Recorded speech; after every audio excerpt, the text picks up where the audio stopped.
भारत को एक सार्वभौम समाजवादी धर्मनिरपेक्ष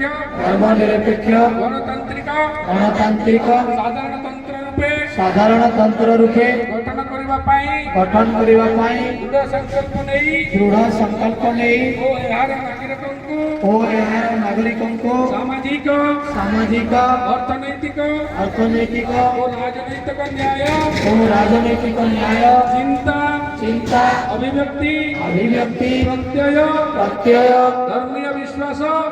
विश्वास एवं उपासनार स्वतंत्रता स्थिति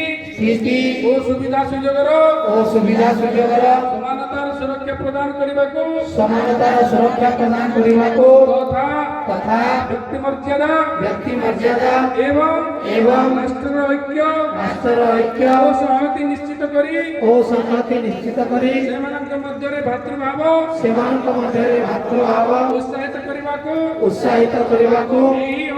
1949 मसीहा नवेम्बर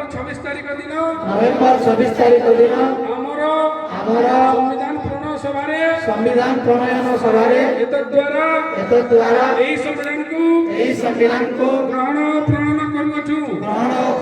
करुछु एवं आम निजको